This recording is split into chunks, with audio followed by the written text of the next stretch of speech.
Okay, I'll admit, I love to play video games. A lot. But there are 3 games I love to play more than, any of the others.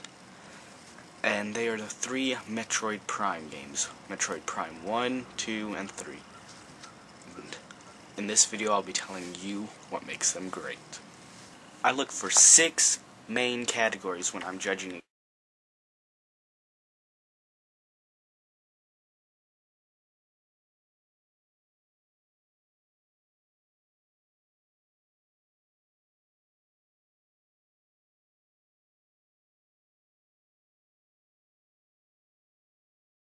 game, and those are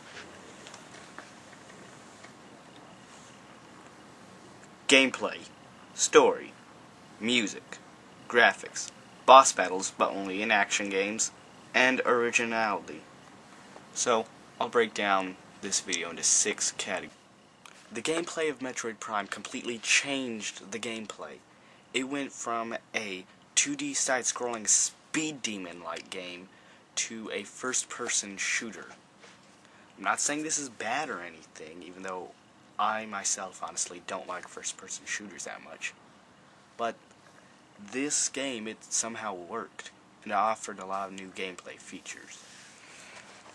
One of the gameplay features in Metroid Prime is changing your character's visor. Because it's a first-person shooter, it allowed you to change the way you look at the screen. This not only changes the way you see the world in the game, but it's also required to advance at some points in the game, such as in Metroid Prime 1, where you need the thermal visor to get through a dark area so that you can't normally see through with the combat visor. 2 of these visors are given to you right off the bat in all the Metroid Prime games. These visors are the combat visor, which is just the standard visor, the scan visor. The scan visor allows you to put on the scan visor, and then it allows you to scan certain things in the game. This I thought was amazing because it decoded a lot of stuff that you didn't understand. Also gave you some strategies for bosses, telling you info about enemies, and you actually get rewards in the game for collecting logbook info, which you need the scan visor to accomplish. You can use the scan visor to scan anything from...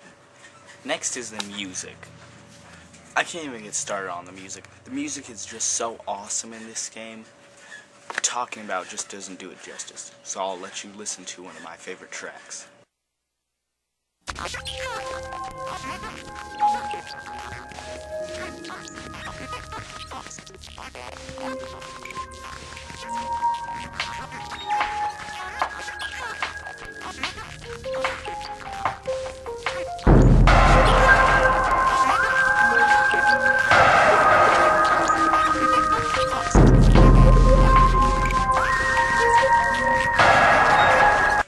Next is the boss battles. This is one of my favorite things about the Metroid Prime games.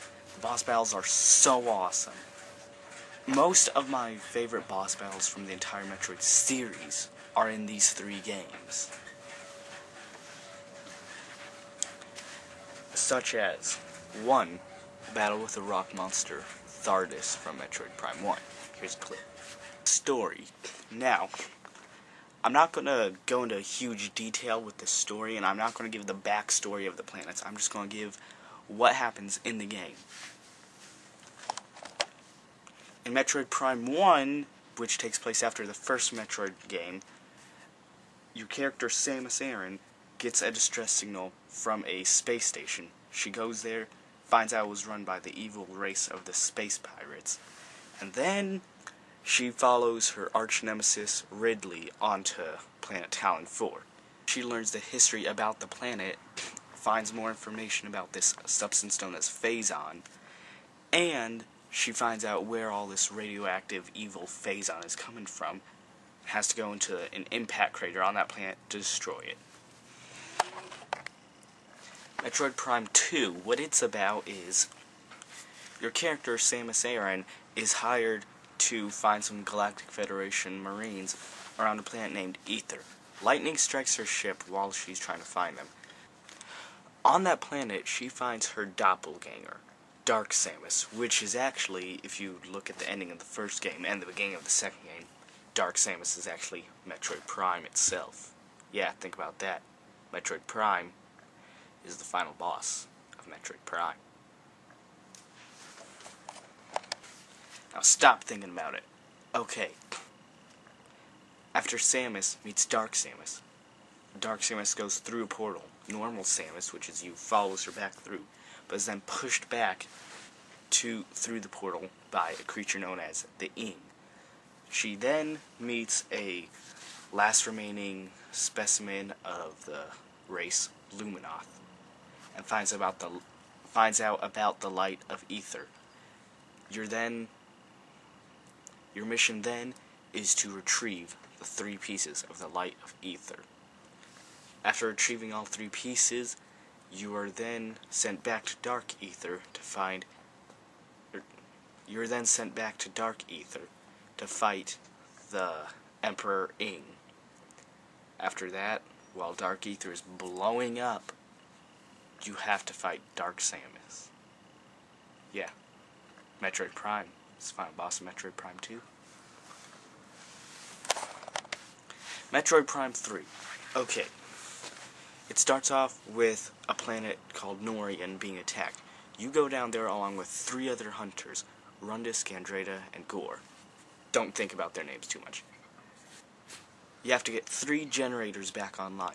Once you get them all online, and you're ready to destroy a meteor trying to crash into Norian, you encounter Dark Samus again, who then blasts you and the 3 other hunters into oblivion. You wake up a month later in the game and find out that your bodies are producing this deadly substance known as Phazon. Then you're hired to go to 2 other planets and then the space pirate home planet. On each planet, you encounter something called a Leviathan seed, which is producing Phazon on these planets, and each one increases the amount of Phazon within Samus's body.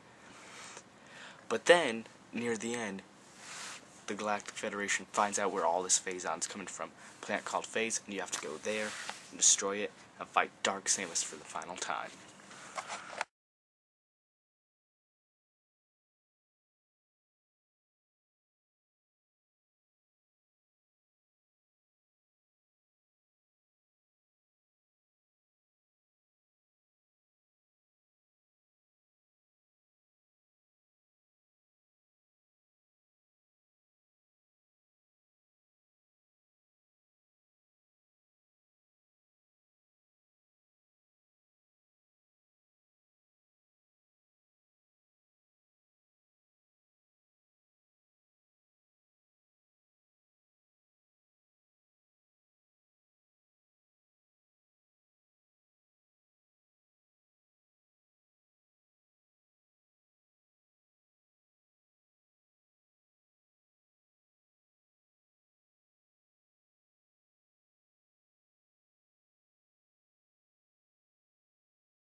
The last category is originality.